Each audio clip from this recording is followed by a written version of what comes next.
I, 29F, dated a guy Joe, 30M, for 3 months before he left me to go back to his ex Kim, 30F. Right after we broke up I found out I was pregnant and now I'm at 24 weeks. I let him know and he was ecstatic. Turns out his girlfriend had fertility issues and would likely never be able to get pregnant naturally, and he has always wanted to be a father. Getting back together was out of the question for both of us, so he's still with his girlfriend. Joe was only allowed at the initial appointment because of COVID-19, and we found out I was having twins. According to Joe, when he told Kim, she had a mental breakdown about her infertility and wanted to talk to me. I met them at their house and Kim stated that she wanted to be involved in my pregnancy because she would eventually be the children's stepmother. She started telling me that I needed to do a home birth, that I needed to formula feed so that they could have the babies half of the week, that she wanted 1 boy and 1 girl, and that she wanted the kid to call her mama since they would be calling me mommy. I shut her down and said I would make the best choices for my children and my body and left. Kim continued to be overbearing and texting me every day about my eating habits, exercise habits, and ing about how her job wouldn't let her take maternity leave. At the virtual genetics counseling appointment, she attended instead of Joe and took over the whole meeting trying to talk about her family history, which wasn't relevant. When it came time for my 20-week level 2 scan, they allowed me 1 guest and Joe suggested I take Kim instead of him, which I refused to do. Joe did end up coming and he found out the gender because I wanted to keep it a surprise for me so we could throw a gender reveal party. I put a pregnancy announcement on my social media and then she put up an announcement saying they were expecting twins, the non-traditional way, and how blessed she was. I was irritated but I kept my mouth shut. Then she threw a gender reveal party and posted it on social media. I wasn't even invited. She also announced that she's having a baby shower. I commented on her posts and told her to stop treating me like a surrogate, that the kids weren't hers, and that Joe didn't have any claim or custody of the kids until they are born. I then called Joe and reiterated all of this and stated that I would not be seeing either of them until we went to family court, and that my mother would be my birthing partner. He and Kim and some of her friends and family are saying I'm an asshole, and her mother even called and insisted I give her one of my babies. Like, this is the Parent Trap? I'm definitely getting a lawyer ASAP. Y'all have scared the shit out of me, but I'm happy you did. We used condoms because I do not react well to hormonal birth control, and I had to wait to get a non-hormonal IUD because of other medical issues. The Thursday I posted this, I went to the police and they stated that there was nothing they could do because a crime hadn't been committed. In my state, orders of protection are criminal or family, so I was able to get one against Joe. On Friday, I did get a lawyer and they let me know in my state there was nothing I could do as far as custody before the babies are born. So I will be leaving my state soon to ensure that this isn't my baby's home state and I can't be charged with anything. Kim came to my job, damaged my car, and broke a bunch of office windows. I work with kids, so she was arrested for not just the criminal damage and trespassing but also child endangerment, so hopefully that works in my favor. Also, if Joe did it on purpose, I don't think Kim knew, because she was screaming at me about how I stole her life and everything I had was supposed to be hers. I have orders of protection against both Kim and Joe. I left the state anyway and Joe and Kim started harassing me again because there's no legal jurisdiction when you leave the state. But I have enough evidence that I was able to press charges in my current state as well and will be pursuing a restraining order here. My best friend is a really great gift giver. I know that she plans gifts really far in advance and always dedicates so much time and thought into them. And I am so grateful for every gift I have ever received because I know how special they are. She'll often take something small I said from years back and make a really meaningful thing out of it. And I know she enjoys gift giving, and it is clearly one of primary ways she communicates her love for me and others. I just can't keep up. I've never been a really good gift giver. I often really struggle with forming ideas for upcoming celebrations, and until I'm really under the pump, I come up empty-handed until I find something just alright, or I repeat a similar shtick of reasons why I value you, presents. This just means that I feel so much stress every time I have to celebrate her birthday and Christmas. Especially because I would have received something completely out of this world. I really just feel like my gifts pale in comparison. It's getting to this stage where we've been exchanging presents for 8 years, and I'm honestly just starting to feel like I'm running out of steam to keep up and continue thinking of other ideas. It is also hard because I'm neither here nor there when it comes to receiving gifts. I can recognize the hard work and love, but I don't need to receive gifts to know that I'm loved. And so I worry that I don't reciprocate my love well enough because my presents never feel at her level. I want to express to her my gratitude for her gifts, but ask that we just stick to one a year, on birthdays. Because Christmas and the occasional Valentine's Day is too much for me. I have been able to move away from gift giving with other friends by just casually mentioning it or just mutually ceasing present exchanges, and we now opt for spending time with each other, something I love. I just don't know if this would be really insensitive or soul-crushing because it's not about her or how good of a friend she is, but really about my insecurity and my differing ways of communicating love. I am 20 female, have recently moved out of my mother's house for college. I enrolled in scholarship.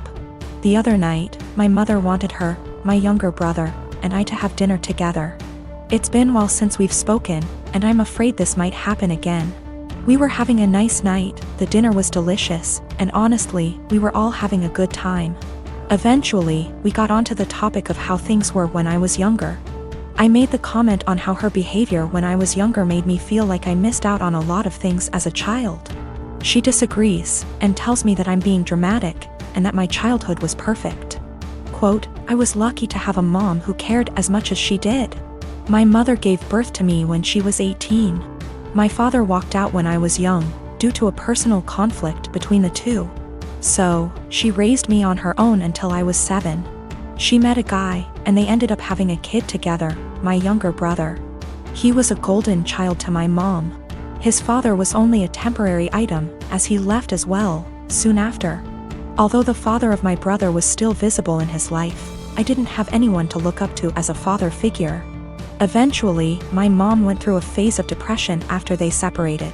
She started to care less and less about her children, and more about her parties and men she wanted to sleep with. It ended up getting so bad that by the time I was 10, I was a full-time caretaker of my younger brother. With the exceptions of the weekends he was with his father. I started to cook, clean, do everyone's laundry, and take care of everything outside of the boundaries of my home. From ages 13 to 15 I began missing out and losing good friends because I wasn't able to participate in any activity related to anyone else. I didn't get a car or a phone until I was 18, and even then I wasn't allowed to leave my house. I graduated senior year with flying colors and ended up getting a scholarship to a really good college.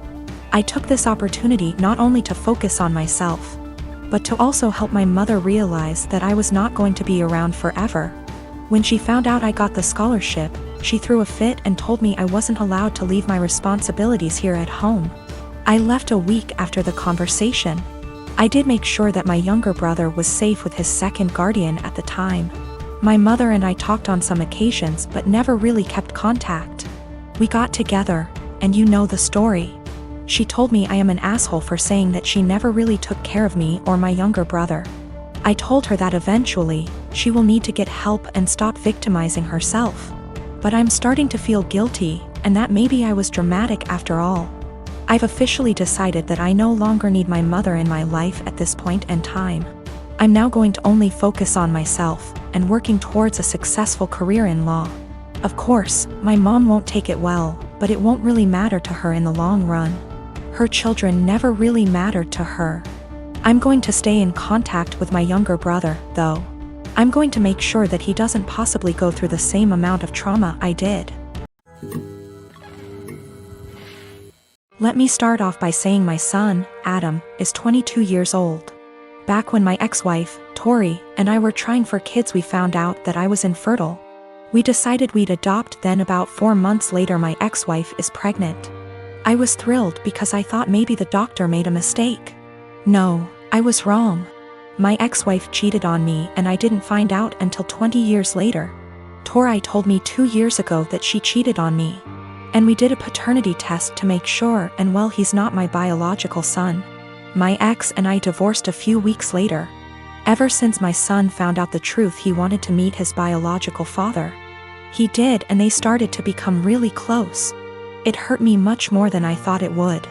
He's an adult, he can make his own decisions, but it hurt really bad. They started to bond really well, and all of a sudden Adam became really distant from me. It's been like this for almost a year and a half. I tried to text him to make plans for dinner and he said he's busy with Chris, biological father. I tried numerous times to connect with him by calling and texting, but he never made plans aside from like a meal every other month. We used to do stuff every other week, but it's been completely different since he found out about Chris. I couldn't stand it. My son, who I raised since he was a baby, treated me like I didn't matter. Anytime we'd actually have plans, he would still be cold and distant. What I mean by that is became much more defensive of his personal life. I'd ask him how classes or friends were and he'd just say they were fine but never go deeper than that. He also changed his major from econ to computer science and didn't even mention it to me until a year later. I told him how much he was hurting me because of how distant he was and he apologized and said he'd do better. He never did. I told him numerous times and he never changed. He was still distant. What was the final straw for me was the phone conversation I had with him last week. He said he was going to change his last name to Chris because he liked it so much and because they were close. I couldn't believe what I was hearing. I told him this, I can't believe you are going to do this. That's really disappointing to me. If you decide to change your last name, go ahead, but if you do that, then I'm no longer your father and I don't want to be involved in your life. He hung up on me. I didn't even bother reaching out because I know he wouldn't respond. I stand by what I said. I meant every word and still do. The last name change to me means he no longer views me as a father and views Chris as his, despite the fact he's 22. My family told me I'm being unreasonable, meanwhile my best friends think it's reasonable. After I found out about Chris, I took a couple of days and didn't speak to my ex-wife or Adam. They didn't contact me. I didn't contact them. I needed a break. A lot of you are asking for a deeper meaning behind this, and I think I finally figured out why he's been so cold. A few months before my wife told us the truth, we were in a very long argument. His grandma, my mother, left a big inheritance for him that I am fully in charge of. Enough to pay for college and have enough wiggle room to not stress all the time about it. After a semester of university, he started dating this girl. He was head over heels in love with her. I never met the girl, so I have zero clue how she felt about the relationship. Suddenly, after a few months of dating, Adam asked me for about $3,000 to be deposited into his account from the inheritance. I already paid for the semester, so this was odd to me. I asked Adam why he needed the money. He said his girlfriend was having trouble paying for her tuition and asked my son to help. I told him no because it seemed to me that she was treating him like a piggy bank. He spent over $1,000 on her in just under a few months. He would constantly talk about how he loved going shopping with her so he could buy her things. To me, she was just after my son's inheritance, and I was right. What I said to him was basically this: Adam, you haven't been dating this girl for very long at all, and for me to give you that much money just to spend on her after a few months doesn't sit well with me. That's the money your grandmother left you for your college career, not hers. If you two were more serious, then I would think about it, but I'm not giving you that much money to just give your girlfriend. Turns out my guess was right, and she was after his money. They broke up shortly after and have had an on-again, off-again relationship ever since. He was upset with me, but he eventually got over it after a few months. Then we found out about my ex's affair. I don't know if that's the real reason he's so cold.